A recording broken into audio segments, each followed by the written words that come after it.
Palakkad Attappadi Kottathara taluk tribal ആശുപത്രിയിൽ വൈദ്യുതി പോയിട്ട് 2 മണിക്കൂർ പിന്നിടുന്നു.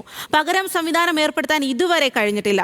ആശുപത്രിയിലെ പ്രധാന വാർഡുകളിൽ വൈദ്യുതി ഇല്ലാത്തത് പ്രതിസന്ധി സൃഷ്ടിക്കുന്നുമുണ്ട്. അജിത് ബാബുവാണ് വിവരങ്ങളുമായി ചേരുന്നത്. അജിത്, നിരവധി ആളുകൾ രോഗികളെല്ലാം ആശ്രയിക്കുന്ന ഒരു ആശുപത്രിയാണ്. അവിടെയാണ് ഇപ്പോൾ വൈദ്യുതി ഇല്ലാതായിട്ട് 2 മണിക്കൂറായി എന്ന് പറയുന്നത്. ഈ വൈദ്യുതി പുനഃസ്ഥാപിക്കാനുള്ള നടപടികൾ ആരംഭിച്ചിട്ടുണ്ടോ? എന്താണ് അധികൃതർ പറയുന്നത്?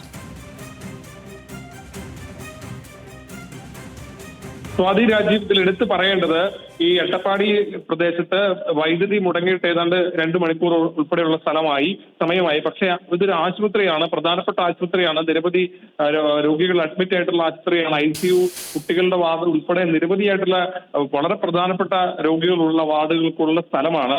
അവിടെയാണ് 2 മണിക്കൂറായി വൈദ്യുതി മുടങ്ങിയിട്ടും പകരം സംവിധാനം ഏർപ്പെടുത്താൻ കഴിയാതെ വരുന്ന സാഹചര്യമുള്ളത്. ആശുപത്രി നിലവിൽ ഇവിടുത്തെ ജനറേറ്റർ സംവിധാനം ഉൾപ്പെടെ പ്രവർത്തിക്കാത്തത് മൂലമാണ്, തകരാറ് മൂലമാണ് ഒരു പകരം സംവിധാനം ഏർപ്പെടുത്താൻ കഴിയാത്തതെന്നാണ് പ്രാഥമികമായി മനസ്സിലാക്കുന്നത്.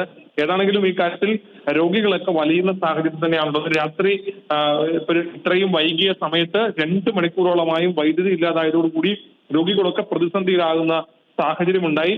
ഇതുവരെയും ഇതിനൊരു പകരം സംവിധാനത്തിലേക്ക് കാര്യങ്ങൾ എത്താനുള്ള രീതിയിലേക്ക് കാര്യങ്ങൾ മാറിയിട്ടില്ല എന്നുള്ളതാണ് ഏറ്റവും പ്രധാനപ്പെട്ടത്. ശരി അജിത്, പാലക്കാട് ആണ് ആശുപത്രിയിൽ വൈദ്യുതി മുടങ്ങിയിരിക്കുന്നത്. വലിയ പ്രതിസന്ധിയാണ് വൈദ്യുതി ഇല്ലാത്തതിനാൽ. അട്ടപ്പാടി കോട്ടത്തറ താലൂക്ക് ട്രൈബൽ ആശുപത്രിയിലാണ് വൈദ്യുതി മുടങ്ങിയിട്ട് ഇപ്പോൾ 2 മണിക്കൂറാകുന്നത്. വലിയ തരത്തിൽ ദുരിതത്തിലാണ് രോഗികൾ അടക്കമുള്ള ആളുകൾ. ആ വിവരങ്ങളാണ് അജിത് ബാബു നൽകിയത്.